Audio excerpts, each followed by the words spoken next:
D'après vous, pourquoi la Yamaha MT-07 est restée aussi longtemps en tête des meilleures ventes en France? Pour son look? Pas sûr. Pour son coloris? Pas plus. Non, il n'y a qu'une seule et unique raison. C'est la meilleure moto du monde pour faire des lèvres.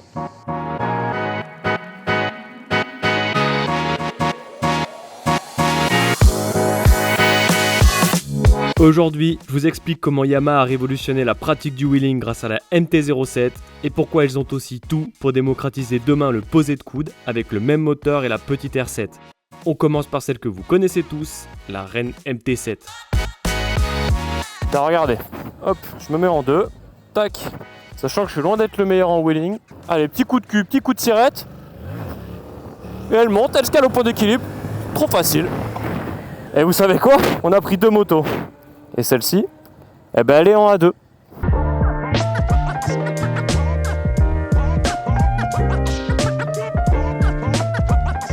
Je vais me mettre en 3 pour voir. Bon, sachant que là j'ai une pente qui joue un peu en ma faveur, on va pas se mentir. En 3. Putain ouais, elle lève en 3, j'hallucine. En 3 et en A2. C'est nimp, j'adore. À sa sortie en 2014, avant la norme Euro 5, les premiers millésimes de la MT-07 étaient capables de lever sur le 4e rapport.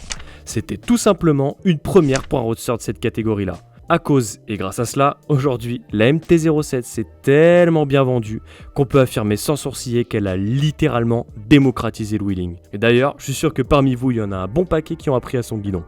Et il paraît même qu'à cause de la MT, la sécurité routière a sérieusement envisagé de rajouter une épreuve stunt au permis A2. Ne riez pas, tout est propice au roue arrière sur cette moto. On ne lui trouve pas encore de bouton wheeling au Komodo, mais c'est tout comme. Et voici pourquoi. Il y a d'abord le moteur. Hyper couple et rond pour sa cylindrée sur les 3/4 de sa plage, il lui lève le nez sans aucun effort.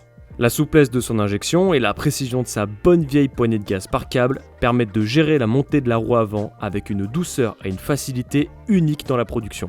Alors que l'allonge du bloc CP2 et la justesse de sa démultiplication finissent de faciliter l'exercice.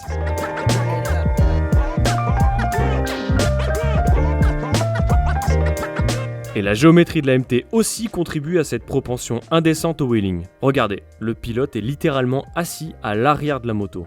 Ça a pour effet direct d'alléger le train avant, d'exacerber les transferts de masse et d'atteindre le point d'équilibre vertical rapidement sans que la roue avant ait besoin de prendre trop de hauteur. Même le pneu arrière en 180 semble avoir été choisi pour faire des lèvres puisqu'il offre naturellement plus de stabilité qu'une monte en 160. Et après avoir dit tout ça, je suis convaincu que le mot wheeling figurait en caractère gras sur le cahier des charges des ingénieurs qui ont conçu cette moto. L'édition Moto Cage, protégée d'origine pour l'exercice et qui accompagnait la sortie du modèle en 2014, est pour moi comme un aveu. Et vous savez quoi? Le mieux ça reste encore de demander à l'homme à l'origine de sa création. Bonjour Eric, Bonjour Rémi. Je te laisse te présenter pour que les gens sachent un petit peu qui tu es. Je suis le président de Yamaha Europe. Je suis au board de Yamaha Japon et je suis le vice-président de l'ASEM, qui est l'association des constructeurs européens de motocycles, et je suis le président de l'IMA, qui est l'organisation mondiale de l'industrie moto. Voilà. Et j'ai une question, et vraiment tous les motards de France veulent savoir, Eric. C'était une consigne principale que la MT-07 soit faite pour faire des wheelings, non? On est d'accord que vous l'avez un petit peu... On est parti que de ça. Voilà, c'était prémédité, c'était sur le cahier des charges, avoue-le. Non, oui, on savait que c'était une éventualité fortement probable, mais non, vraiment l'idée Merci. Il faut se souvenir, on sortait de la crise, enfin on était encore dedans, de la crise Lehman Brothers, tout le monde avec moi, le moral dans les chaussettes et tout, et donc moi j'étais sans arrêt à leur dire émotion, du fun, quand je rentre à la maison, j'ai ma MT-07, putain, j'ai la banane, quoi. Donc à un moment, il faut qu'elle produise quelque chose. Bon, donc, il y avait le mot wheeling ou pas alors sur le cahier des charges? Dis-le, on veut savoir. S'il le faut. Voilà. S'il le faut. Non, mais absolument. Et j'en profite avant de se quitter, petite question, parce que je pense qu'on va me le reprocher si je te la pose pas. La R9, on peut y croire ou pas? Il faut toujours croire en ses rêves. Yes, merci. Allez, la suite de la vidéo. Merci beaucoup, Eric. À bientôt. Salut. Merci. En emboîtant courageusement le pas à Aprilia et à sa RS 660 en 2021, Yamaha a créé une nouvelle catégorie de sportives, les super sports à bicylindres.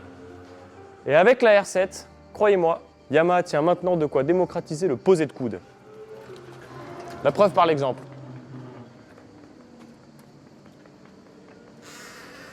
Allez, deuxième petite démo. Pour l'anecdote, je suis toujours sur une A2. Allez, on se prépare. Tac, on rentre à rapport, on se cale bien. Allez, on déhanche.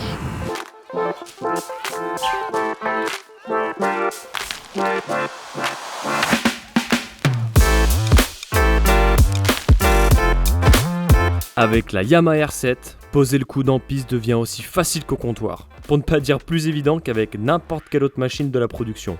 Ouais monsieur, et j'ai des arguments. Tout d'abord, grâce à son format mécanique, plus puissante qu'une R3 et moins exigeante qu'une R6, avec la R7, on ne craint ni l'ennui ni l'high-side. On prend donc très facilement de la vitesse sans jamais prendre le risque de se faire déborder. Et ce n'est pas qu'une question de puissance et d'accessibilité, mais aussi d'inertie mécanique. Un bicylindre en a naturellement moins qu'un 4 cylindres en ligne, ce qui facilite la mise sur l'angle et évite de se faire embarquer à l'extérieur des virages. Mais ce n'est pas tout, la position de conduite de la R7 aide aussi beaucoup à poser le coude. Volontairement très sportive, plus que sa concurrente italienne en tout cas, la Yamaha intègre ses demi-guidons bien en dessous des têtes de fourche. Ajoutez à cela la bonne ouverture de ses bracelets et les coudes se rapprochent naturellement du sol lorsque l'on déhanche.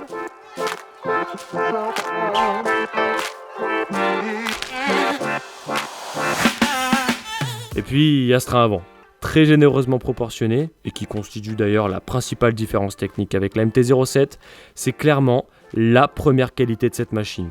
Précis, stable, il est hyper rassurant en entrée de courbe et aide forcément à mettre plus d'angle.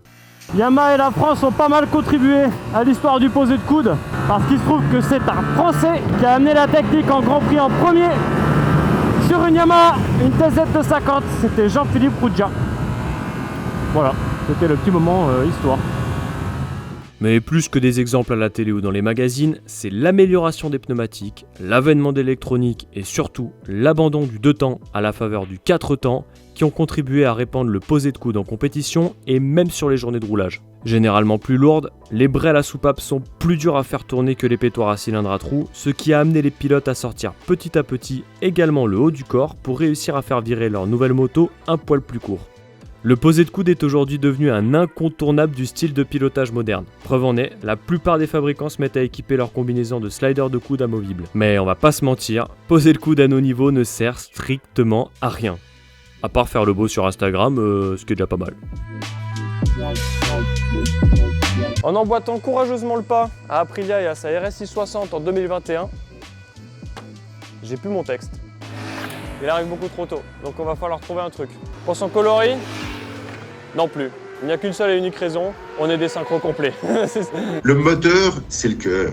Tu peux faire tout ce que tu veux si t'as pas le cœur. Et voilà! Dans la boîte. Il était bien, non?